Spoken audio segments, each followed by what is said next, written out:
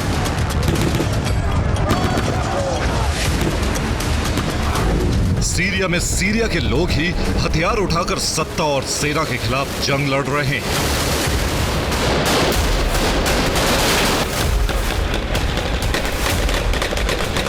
मकसद देश से बशर परिवार की 50 साल पुराने राज को खत्म करना है।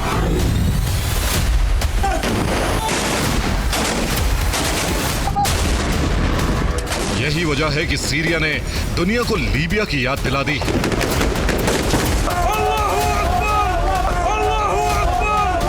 बशर अल असद भी गद्दाफी की तरह शक्तिशाली है। 2 दशक से अधिक वक्त से सत्ता में है। लीबिया की तरह ही सीरिया में गृह युद्ध छिड़ चुका है और तख्ता पलट की कोशिश है।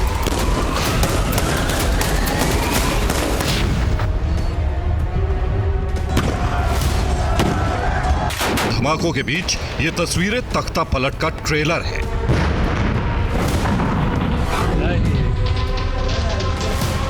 सीरिया के अलेप्पो में विद्रोहियों ने कब्जा जमाने के बाद राष्ट्रपति बशर अल असद के महल पर भी कब्जा कर लिया। लीबिया में भी विद्रोही लड़ाकों ने इसी तरह गद्दाफी के आलीशान महल को कब्जे में लिया था। ये तस्वीरें साबित कर रही हैं कि सीरिया में सेना किस हद तक लाचार है कि वो राष्ट्रपति के महल की सुरक्षा तक नहीं कर सकती।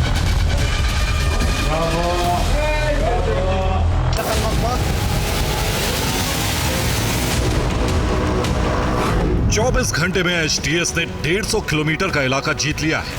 अब राजधानी दमिश्क से विद्रोही सिर्फ 200 किलोमीटर दूर है। अलेप्पो पर कब्जे के बाद हामा की तरफ आगे बढ़ रहे हैं एचटीएस के लड़ाके।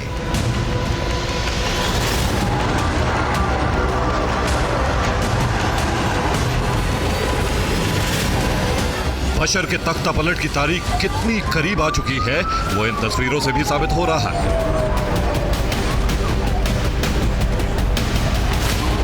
सीरिया में विद्रोही न सिर्फ जंग लड़ रहे हैं बल्कि बशर और उनके परिवार से जुड़ी निशानियों को भी खत्म कर रहे हैं।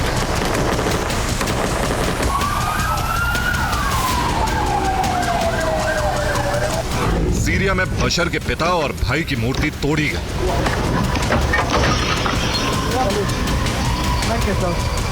पिता की मूर्ति के सिर से विद्रोहियों ने फुटबॉल खेला। ये तस्वीरें जाहिर कर रही हैं कि लीबिया में गद्दाफी के अंतकाल के दौर में जिस तरह से नफरत का तूफान था, सीरिया में भी लोग 50 साल पुरानी सत्ता से उसी तरह की नफरत करने लगे।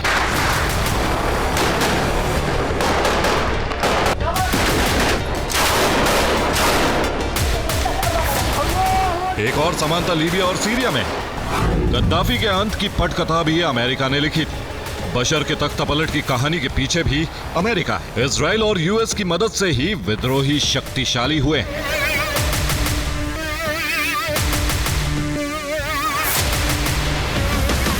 अमेरिका और इजराइल ने खास तौर से इस वक्त को चुना है क्योंकि ये वक्त सीरिया के लिए बशर से मुक्ति के लिए बहुत मुफीद है।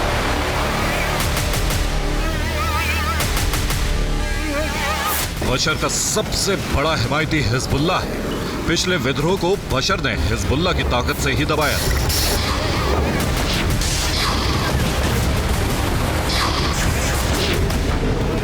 लेकिन अब हिजबुल्लाह चीफ नसरल्लाह की मौत हो चुकी है। हिजबुल्लाह के लड़ाके लेबनान में मारे जा चुके हैं। हिजबुल्लाह के हथियार और नेतृत्व दोनों नष्ट हो चुके हैं।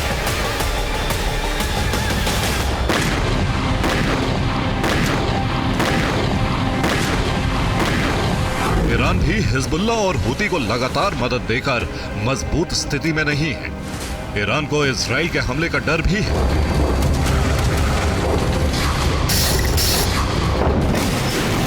बशर को बचाने वाली तीसरी ताकत है रूस।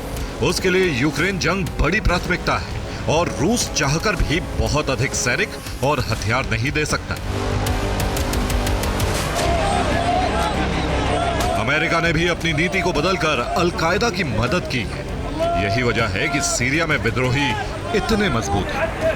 हालांकि सीरियाई सेना ने कई बड़े दावे किए हैं।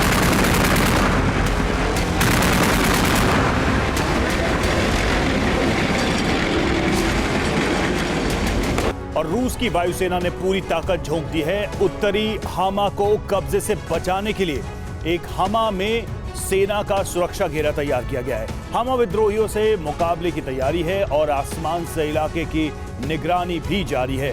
टैंक ब्रिगेड और रॉकेट फोर्स को तैनात कर दिया गया है। दावा है कि इदलीब में सीरिया की वायुसेना और रूसी एयर स्पेस फोर्स ने मिलकर हमला किया। इन हमलों में अल नुसरा के हेडक्वार्टर को भस्म कर दिया गया।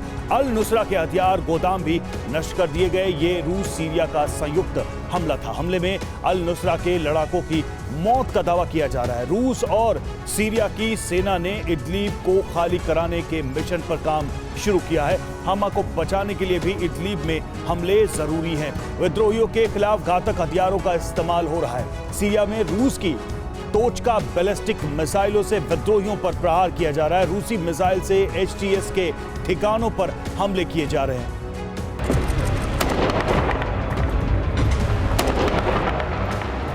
हामा में डिफेंस लाइन बना लेने के दावे के बीच विद्रोहियों ने इस वीडियो से दावा किया है कि ड्रोन हमले में हामा के सेना सुरक्षा ब्रांच के चीफ को मार दिया गया है।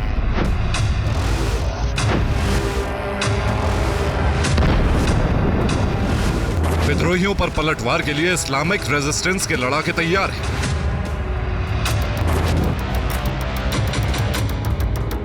ईरान प्रॉक्सी संगठनों के जरिए सीरिया की सेना की मदद कर रहा है।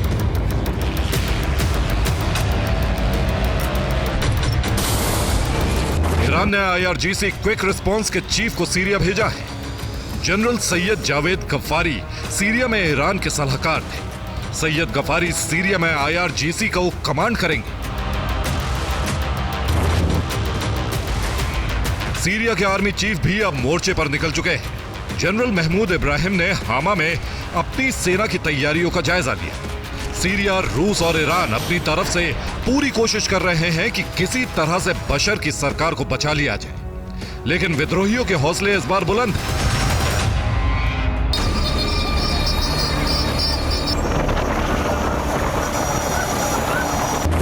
विद्रोहियों ने अब सीरिया के तेल रिफात पर हमला किया है। अल क्वेरिस एयरबेस पर भी विद्रोहियों का कब्जा है। सेना के हथियार और फाइटर जेट विद्रोहियों के कब्जे में है।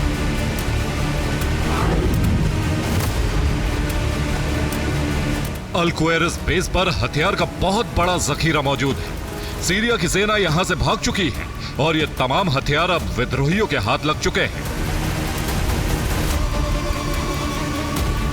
यहां इतने हथियार हैं कि विद्रोही कई दिनों तक युद्ध में टिके रह सकते हैं।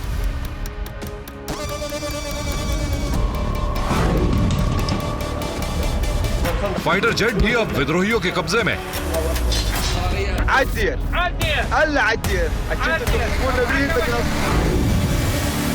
अलेप्पो में कब्जे के बाद एचटीएस ने यहां अपना गवर्नर भी नियुक्त कर दिया।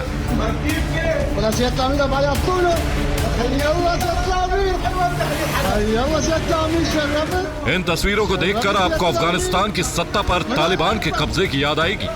इसी तरह से हाथ में असॉल्ट राइफल लिए लड़ाके दफ्तर की कुर्सियों पर बैठे थे।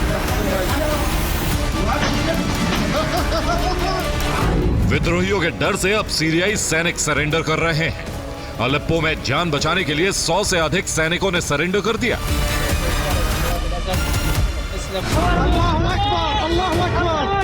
सेना के टैंक भी अब विद्रोहियों के कब्जे में, जिसकी वजह से एचटीएस और शक्तिशाली होता जा रहा है।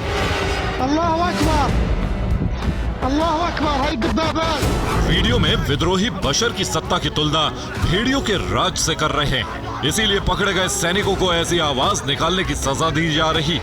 Bureau report, TV9 Bharatvarsh. तो मिडिल ईस्ट के एक देश के संघर्ष की आग अब बारूदी ज्वालामुखी का रूप ले रही है और आशंका है कि यह ज्वालामुखी फटने के कगार पर पहुंच चुका है।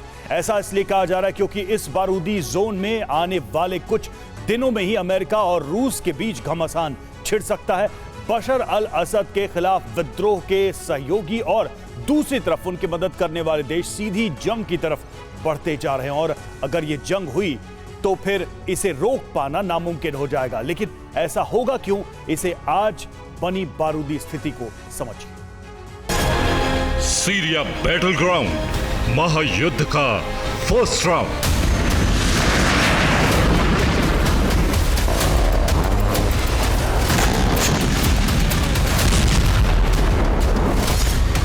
शुरू विध्वंसक रण, विनाश का सायरन। एक दशक से भी ज्यादा समय से मिडिल ईस्ट का यह देश बारूदी आग में झुलस रहा है।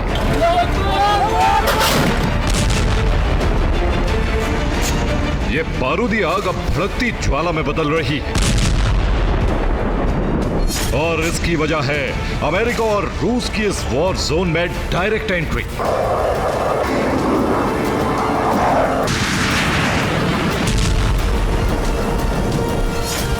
ये वॉर जोन है सीरिया, जो महायुद्ध के अखाड़े में तब्दील हो रहा है।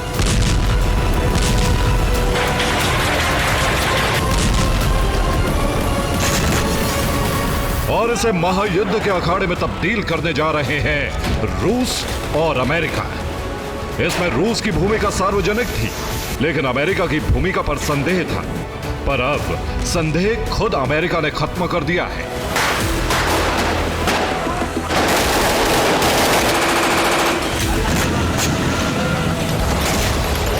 विद्रोहियों को बारूदी रिचार्ज देकर अमेरिका ने रूस के खिलाफ सीरिया में जंग शुरू कर दी और अब अमेरिकन फोर्स खुद असद सरकार को मिल रही मदद को विध्वंस करके रोक रही है। यानी वो समय बहुत करीब है जब सीरिया में अमेरिका और रूस की फोर्स आमने सामने होगी, जिसके संकेत विद्रोहियों की तेज हुई कार्रवाई से मिल रहे हैं। रूस से होने वाली हथियार सप्लाई की लाइन विद्रोहियों ने तोड़ दी है। जंग में उतरे विद्रोहियों ने अलेप्पो के अंतर्राष्ट्रीय हवाई अड्डे पर कब्जा कर लिया है। वहीं इदलिब में मौजूद रूस के सैन्य बेस पर भी कब्जा हो चुका है और कई जगहों पर रूस के एयर डिफेंस सिस्टम भी विद्रोहियों ने हासिल कर लिए हैं।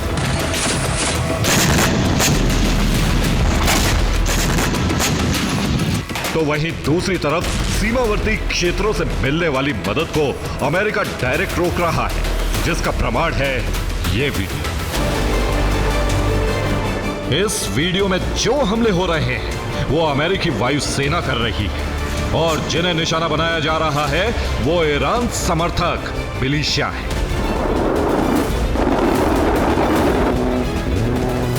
इराक के रास्ते दाखिल हो रहे थे। इनके टारगेट पर तुर्की के भेजे लड़ाके थे, लेकिन जैसे ही उनकी एंट्री हुई, अमेरिकी एयरफोर्स ने धमाकों से उन्हें दहला दिया।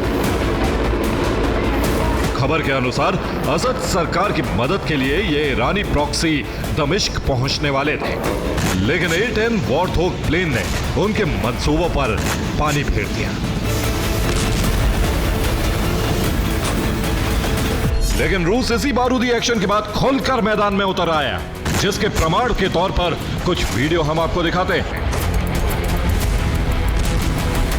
ये वीडियो रूस के उस बदले का सबूत है जिसमें अमेरिका से बदला लेने की कोशिश की गई है। रूसी फोर्स ने विध्वंसक जंग का ऐलान कर दिया है।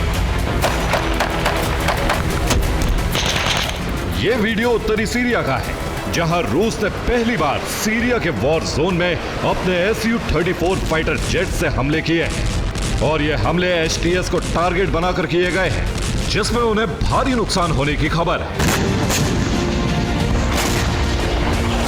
इसके अलावा रूस ने अलेप्पो में भी उन विद्रोहियों को टारगेट करके हमले किए जो कब्जे के बाद जश्न मना रहे थे। दावा है कि इनमें तुर्की और इजराइल के प्रॉक्सी शामिल थे। यह वीडियो पूर्वी इदलिब का है, जहां सीरिया और रूस की सेना ने मिलकर विद्रोहियों के काफिले को निशाना बनाया, और इस कार्रवाई में बारूदी तबाही का मंजर बन गया।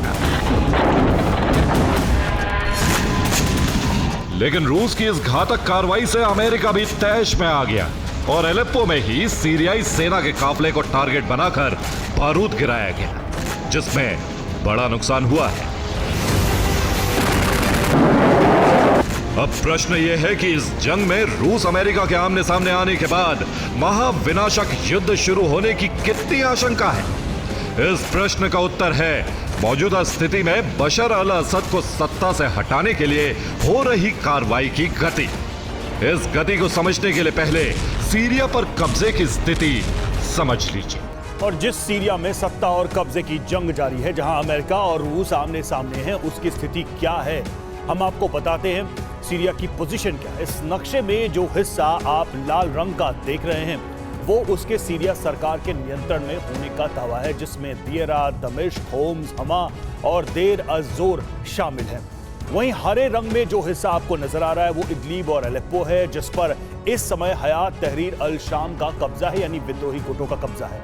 इसके अलावा आप पीले रंग का जो क्षेत्र देख रहे हैं, उसमें मंजिब, रक्का और कमिशली शामिल हैं, जहां कुर्द लड़ाकों ने नियंत्रण कर रखा है, और जो आफरीन, ताल, अबियाद और रस अल आइन दिख रहे हैं, उस क्षेत्र में तुर्की समर्थित विद्रोहियों का नियंत्रण है। इनके अलावा जो काले स्पॉट आपको नजर आ रहे हैं, वो देर अज़ोर, रक्का और हमा का हिस्सा है, जिसमें ISIS काबिज है।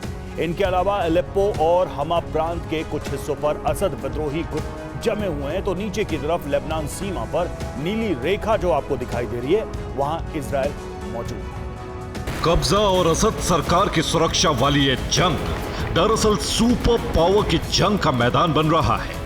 एक तरफ राष्ट्रपति बशर अल असद है, तो दूसरी तरफ एकजुट हुए विद्रोही संगठन। इसमें बशर के पास सेना है, जिन्हें सबसे बड़ी मदद रूस दे रहा है, तो दूसरी तरफ विद्रोहियों को सबसे बड़ी खेप दे रहा है अमेरिका। वहीं ईरान अपने प्रॉक्सी के सहारे असद की मदद कर रहा है, तो दूसरी तरफ ईरान के खिलाफ तुर्की ने भी अपने प्रॉक्सी जंग में उतार दिए हैं। वहीं इधर हिजबुल्लाह पर कहर बनकर टूटे इजराइल ने भी सीरिया में अल-कायदा के साथ असद सरकार के खिलाफ एंट्री की है। यानी संभवतः महाविनाशक युद्ध का केंद्र मिडिल ईस्ट ही बन जाए। अब ऐसा कहना कितना सही है, ये भी जान लीजिए। ये रूस के फाइटर प्लेन हैं, जो इदलिब के आसमान पर उड़ान भर रहे थे, और इनका टारगेट थे हयात तहरीर अल शाम के वो लड़ाके विद्रोही जिनके कब्जे में पूरा प्रांत है। और ये वीडियो मध्य अलेप्पो का है, जहां रूस ने हवाई हमले में बारूदी तबाही मचा दी। हालांकि खबर यह भी है कि इस हमले में कई नागरिकों की मौत हुई है। इसके अलावा खबर यह भी है कि तुर्की के प्रॉक्सी ने भी रूसी फोर्स पर हमले किए हैं, जिसमें रूस को भारी नुकसान हुआ है, जिसके बाद कार्रवाई के रूप में सीरिया में तैनात रूस के कमांडर को बर्खास्त किया गया है। तो वहीं दावा यह भी किया जा रहा है कि विद्रोहियों ने कई रूसी सैनिकों को खत्म कर दिया है, जिसे रूस लापता बता रहा है।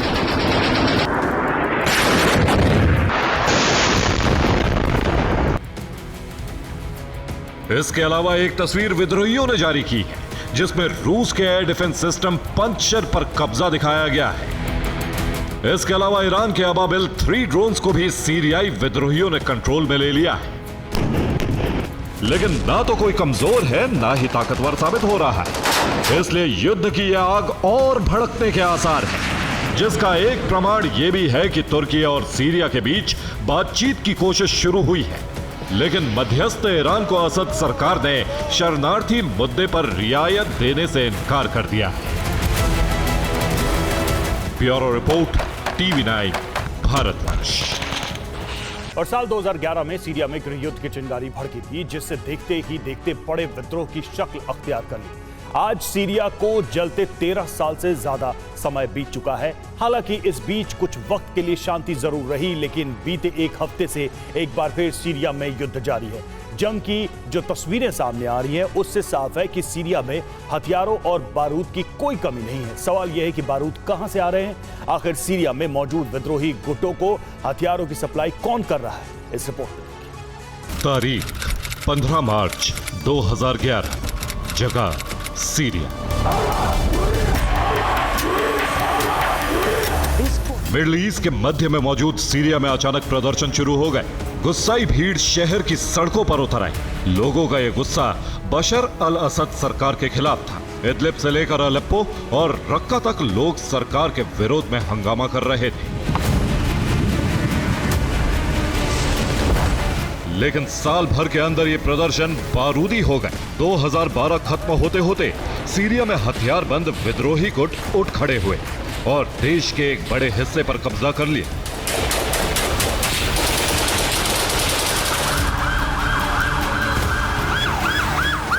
सीरिया में शुरू हुए इस गृह युद्ध को तकरीबन 13 साल गुजर चुके हैं। अमेरिका और रूस जैसे शक्तिशाली देशों की दखलंदाजी के बाद भी आज तक सीरिया की धरती शांत नहीं हुई।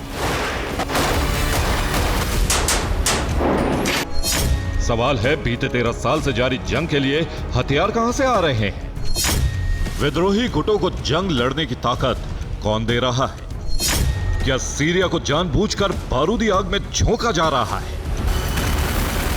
इन सवालों की एक बड़ी वजह सीरिया की जंग से आ रही तस्वीरें हैं, जिनमें विद्रोही गुटों को ऑटोमेटिक गन से लेकर टैंक और ग्रेनेड लॉन्चर तक से लड़ते देखा जा सकता है। इन हथियारों के दम पर वो असद की सेना को तेजी से पीछे धकेल रहे हैं। ये तस्वीरें बताती हैं कि सीरिया में हथियारों की कोई कमी नहीं।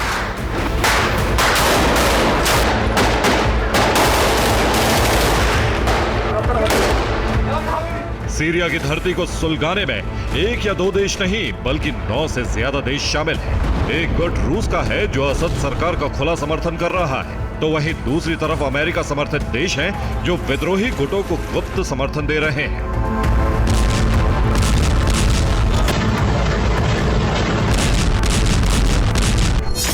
दरअसल सीरिया में रूस के 3 एयरबेस हैं, जबकि एक नेवल बेस मौजूद है। यहां रूस के 4000 से ज्यादा जवान तैनात रहते हैं। इन बेस पर रूस के बड़े हथियार गोदाम हैं। दावा है कि सीरियाई सेना को रूस इन्हीं गोदामों के जरिए हथियार सप्लाई करता है।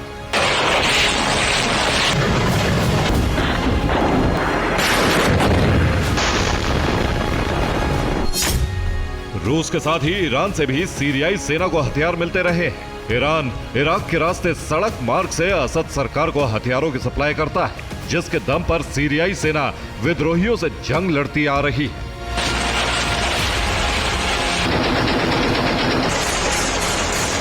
ईरान और रूस असद सरकार के समर्थक हैं, ये दुनिया जानती है, और ये भी किसी से छिपा नहीं कि ये दोनों देश सीरियाई सेना को हथियार मुहैया करवाते हैं।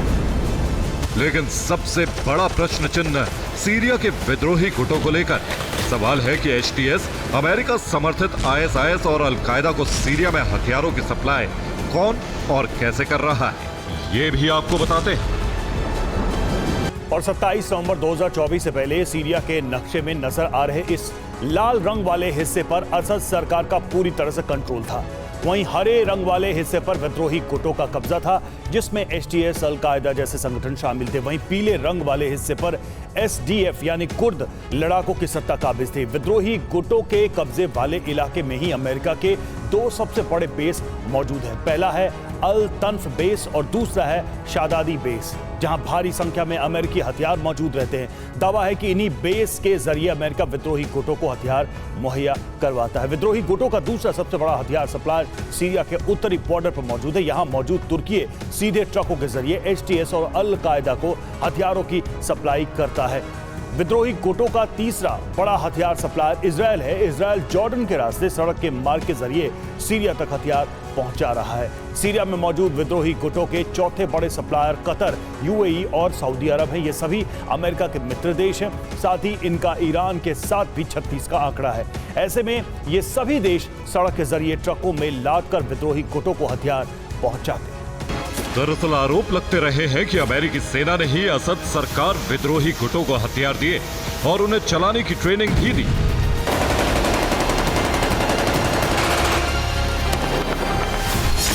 जॉर्ज टाउन यूनिवर्सिटी की एक रिपोर्ट के मुताबिक साल 2019 तक अमेरिका ने विद्रोही गुटों को $100 करोड़ के हथियार सप्लाई किए।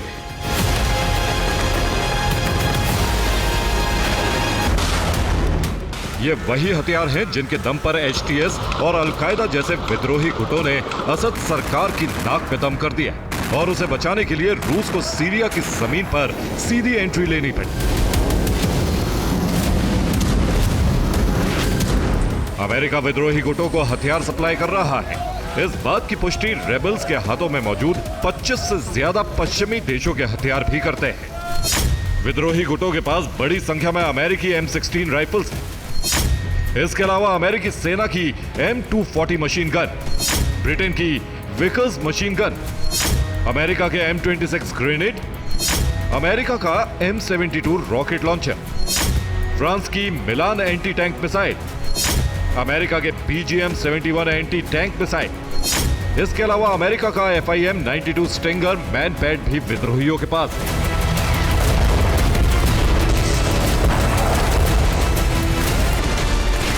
यह हथियारों की वो लिस्ट है जो सीरिया विरोधी गुटों के पास बीते 10 सालों से मौजूद है और वो इनसे लगातार जंग लड़ते आ रहे हैं।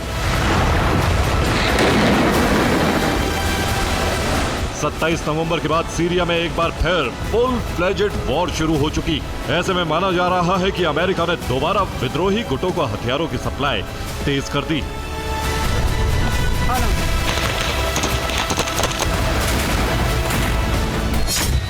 29 नवंबर को सीरिया में मौजूद अमेरिका के अल शदादी बेस पर 3 कार्गो प्लेन उतरे। माना जा रहा है कि इन कार्गो प्लेन में विद्रोही गुटों के लिए हथियार लाए गए थे।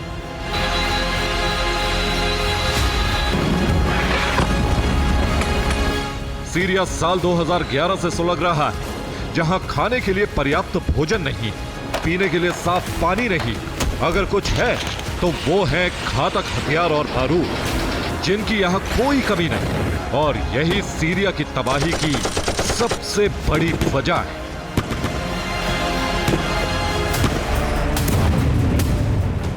Bureau report, TV9 Bharat.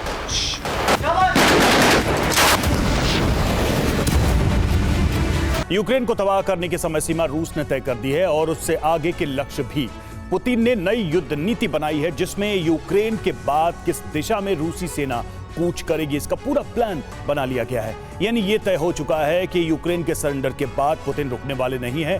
अगर नाटो बीच में आया तो यूरोप में महायुद्ध शुरू हो सकता है, क्योंकि पुतिन की तैयारी पूरी है। रूस के मंसूबे को देखते हुए नाटो ने बॉम्बर उन तमाम जगहों पर लगा दिए हैं जहां से रूस पर कुछ मिनटों में हमला किया जा सके।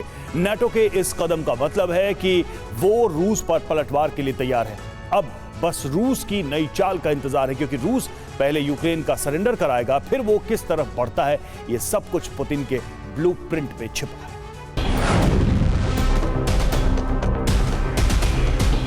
अगर नाटो को लग रहा है कि यूक्रेन का कुछ हिस्सा कब्जाने के बाद रूस युद्ध रोक सकता है, तो नाटो का यह सोचना उसके लिए अभिशाप बनने जा रहा है।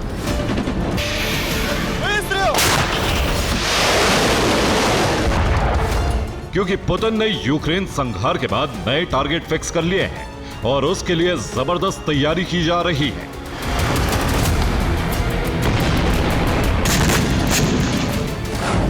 पुतिन ने नए रक्षा बजट में 30% की बढ़ोतरी की है, जिससे नए हथियार और गोला बारूद बनाया जाएगा। इसके अलावा क्रेमलिन ने हथियारों का प्रोडक्शन बढ़ाने का आदेश दे दिया है। वेपन फैक्ट्री में दिन रात हथियार बनाए जा रहे हैं।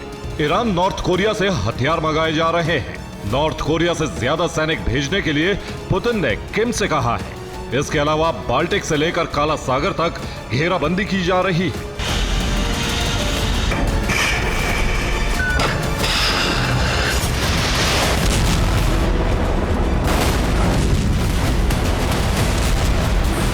इस बीच पुतिन ने ऐलान कर दिया है कि अगर नाटो का रवैया नहीं बदला तो यूक्रेन के बाद यूरोप में रूस का मुकाबला करने के लिए तैयार रहे।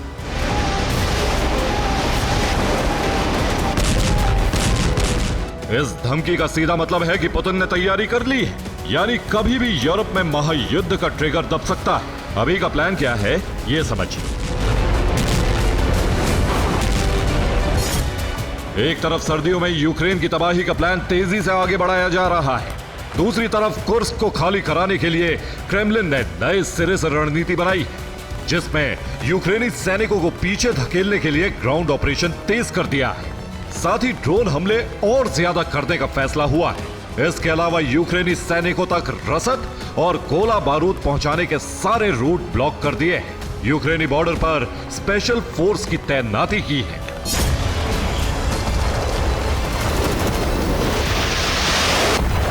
पुतिन की तैयारी है कि ट्रंप की ताजपोशी से पहले यूक्रेन पर संपूर्ण कब्जा कर लिया जाए, जिससे ट्रंप से डील में आसानी हो।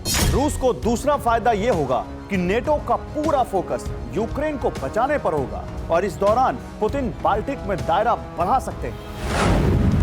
पुतिन ने यूक्रेन के बाद जो टारगेट फिक्स किए हैं, उसमें सबसे पहले नंबर पर बाल्टिक देश हैं, लिथुआनिया, लातविया और एस्टोनिया।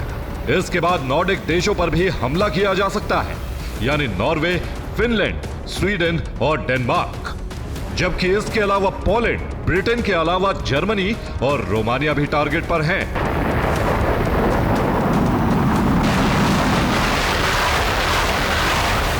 यानी रूस ने यूरोप में हर तरफ घेराबंदी तेज कर दी है, जहां वो अपने सैनिकों को जल्द से जल्द भेज सकता है। हालांकि रूस हमले के लिए मिसाइल का इस्तेमाल करेगा।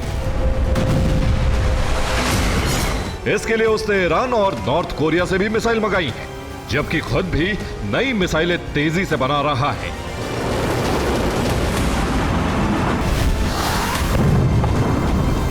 पुतिन के प्लान को लेकर नेटो की बेचैनी बढ़ गई है। अब उन नेटो बेस को हाई अलर्ट पर डाला जा रहा है जो रूस के पास पड़ते हैं। फिनलैंड में अमेरिका ने बॉम्बर भेजे, यानी अगर रूस हमला करता है तो उस पर तुरंत जवाबी हमला किया जा सके।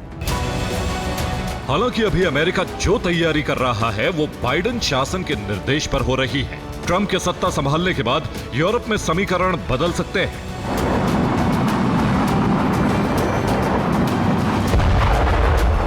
लेकिन इस बारे में कुछ नहीं कहा जा सकता कि यूरोप में युद्ध की आग भड़केगी या फिर यूक्रेन के सर्वनाश पर रूस रुक जाएगा।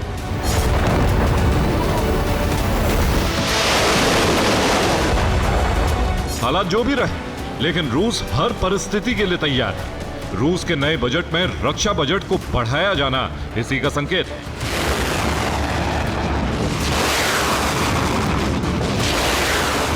इसके अलावा रूस में हुए एक सर्वे के मुताबिक रूस में करीब 40% लोग मानते हैं कि यूक्रेन पर परमाणु हथियारों का इस्तेमाल होना चाहिए, जबकि विरोध करने वालों की संख्या 45% है, जो जून में किए सर्वे में 52% थी।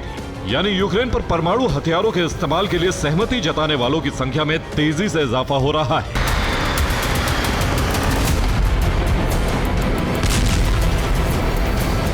यानी रूस के लोग पुतिन के साथ हैं, इसलिए रूस ने युद्ध नीति बदली है।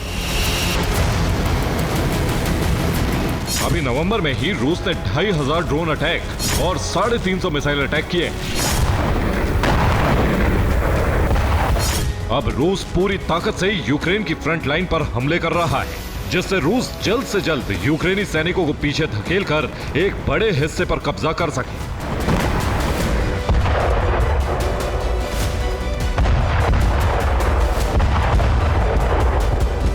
खार्किव में पिछले 24 घंटे में 9 बड़े हमले किए गए। कई इलाकों में भीषण जंग जारी है, जिसमें वोल्चांस्क और लोपान शामिल है, जबकि कुपियांस्क में 7 हमले किए हैं। कुपियांस्क के लोजोवा और जागरीजोव में भारी तबाही हुई है। चार्सेवियार के पास 16 हमले किए गए, जिसमें यूक्रेन के कई आर्म्ड व्हीकल कबाड़ हो गए, जबकि तोरेस्क में 10 घंटे से ज्यादा समय से भीषण जंग जारी है। रूसी फौज और यूक्रेनी सैनिक अभी भी आमने सामने की जंग लड़ रहे हैं। रूस ने हमले के लिए ज़ेपोरिज़िया में युद्ध की अलग रणनीति बनाई।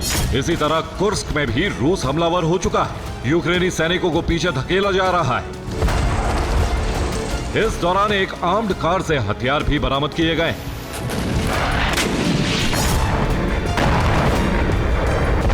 रूस के निकोलेव इलाके में स्कंदर मिसाइल गिरी, जिससे एयर डिफेंस पोस्ट तबाह हो गई।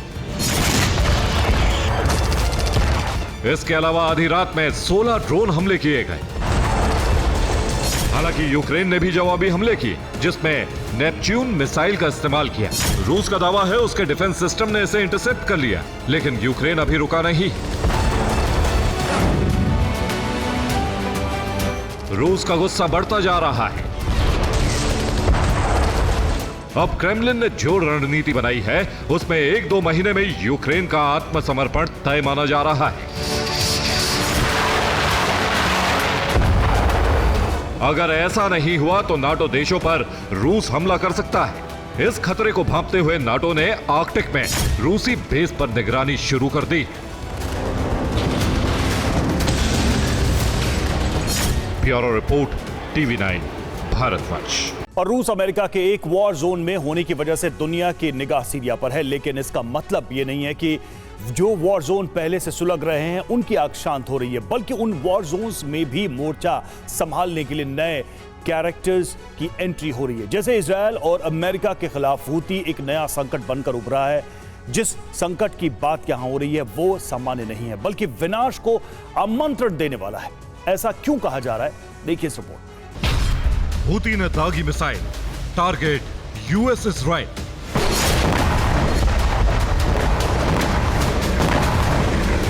गाजा लेबनान के वॉर जोन में अभी शांति स्थापना भी नहीं हुई कि एक बार फिर इस जंग को भड़काने के लिए यमन की एंट्री हो गई है।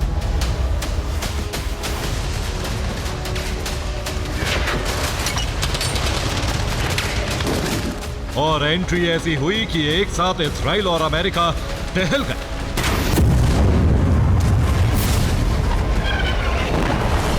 खबर चौंकाने वाली, लेकिन सोर्स इस खबर की पुष्टि कर रहे हैं, जिसमें वॉर जोन बना है वो समंदर जिसे लाल सागर के नाम से जाना जाता है। और अगर ये सच है तो फिर मिडिल ईस्ट में सुलगी बारूदी चिंगारी अब ज्वाला में तब्दील होने जा रही है। यानी एक पूरा क्षेत्र बारूदी जोन के रूप में युद्ध के सायरन से गूंजने वाला है।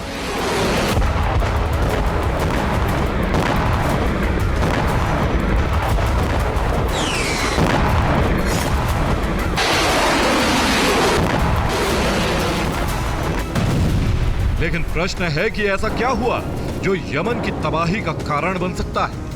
दरअसल यमन के अंसार अल्लाह ने ऐलान किया है कि उन्होंने अमेरिका के 3 मालवाहक जहाज के साथ नौसेना के डिस्ट्रॉयर को भी निशाना बनाया है और बकायदा इनके नाम भी बताए हैं, जिनमें स्टेना इम्पेकेबल, मेरसक साराटोगा और लिबर्टी ग्रेस शामिल है।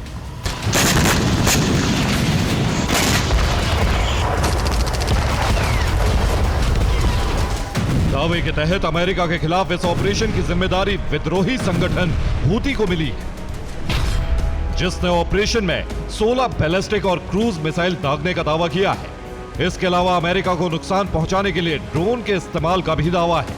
हालांकि इस संबंध में अमेरिका की तरफ से कोई भी बयान जारी नहीं किया गया है, लेकिन माना जा रहा है कि हमास और हिजबुल्लाह के कमजोर पड़ने के बाद हूती ने जंग की कमान संभाल ली है।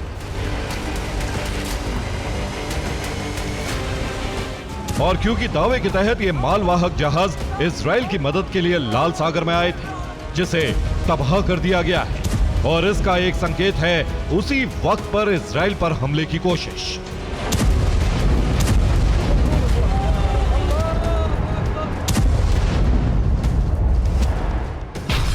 रूसी मीडिया स्पुतनिक ने दावा किया है कि इजरायली वायुसेना ने यमन की एक मिसाइल को न्यूट्रलाइज किया है। यह मिसाइल रविवार को दागी गई थी, जिसे सीमा में प्रवेश से पहले ही गिरा दिया गया। लेकिन खबर सिर्फ यहीं खत्म नहीं होती, बल्कि इजराइल से मिली एक जानकारी यह भी है कि मिसाइल हमले को देखते हुए आईडीएफ के पैराट्रूपर्स ने दक्षिणी लेबनान में एक चर्च के पास कुछ लोगों को निशाना बनाया, तो यमन के सशस्त्र बल ने खुद उस हमले को स्वीकार कर लिया। यमनी फोर्स के प्रवक्ता ब्रिगेडियर जनरल याहिया सारी के मुताबिक गाजा में हमले करके इजराइल ने अपराध किया है, इसलिए यमन ने इजराइल पर एक मिसाइल दागी। हम आगे भी इजराइल के खिलाफ हमले तेज करेंगे। फिलिस्तीनी लड़ाकों के पक्ष में हमला हमारा फर्ज है। हालांकि इन हमलों से जुड़ा एक वीडियो भी जारी किया गया है, जिसमें दावा है कि यमन की मिसाइल तेल अवीव पर गिरी है, जिसमें 7 लोगों की मौत हुई। लेकिन दूसरी तरफ दावा यह भी है कि जो हमले हो रहे हैं उसमें मददगार ईरान है। हूती ईरान के प्रॉक्सी के रूप में मोर्चा संभाल रहा है, जिसकी पुष्टि इजराइल के एक दावे से होती है।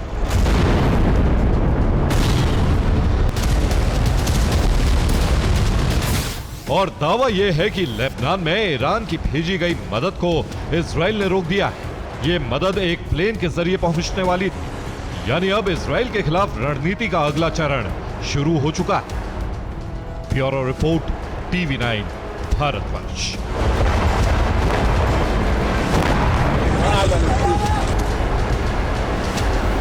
और अब बात जॉर्जिया की। जॉर्जिया में सरकार के खिलाफ आम लोगों का प्रदर्शन जारी है। पुलिस की लाख कोशिशों के बाद राजधानी में हालात सामान्य नहीं हो रहे हैं।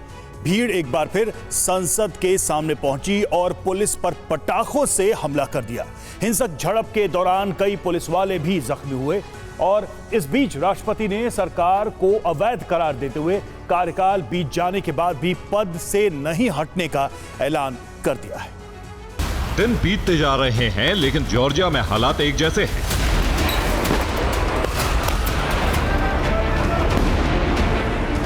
लोग नई सरकार के खिलाफ हर दिन सड़कों पर निकल रहे हैं।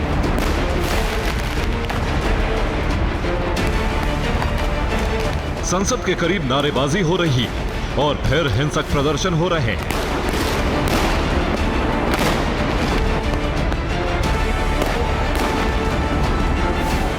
जॉर्जिया में विरोध का तूफान थमने का नाम नहीं ले रहा है। एक बार फिर भीड़ पार्लियामेंट के बाहर जमा हुई और पुलिस मुस्तैद थी। लोग संसद के भीतर जाने की कोशिश करने लगे और इसी के साथ पुलिस और लोगों के बीच धक्का मुक्की शुरू हुई।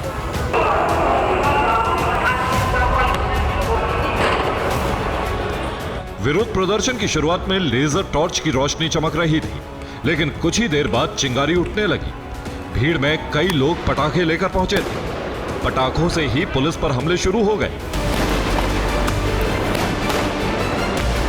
धमाकों के बीच पुलिस भीड़ को रोकने की कोशिश में थी। इस बीच जॉर्जिया की राष्ट्रपति सैलोम ने शनिवार को कहा कि वो अगले महीने अपना कार्यकाल खत्म होने के बाद भी पद नहीं छोड़ेंगी। उन्होंने मौजूदा सरकार को अवैध कहा है।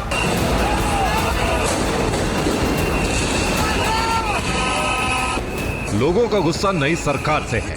सरकार ने जॉर्जिया को यूरोपीय संघ में शामिल कराने वाली बातचीत को रोकने का फैसला लिया है। सरकार के फैसले का विरोध कर रहे हजारों प्रदर्शनकारी बार बार संसद के आगे जुट रहे हैं।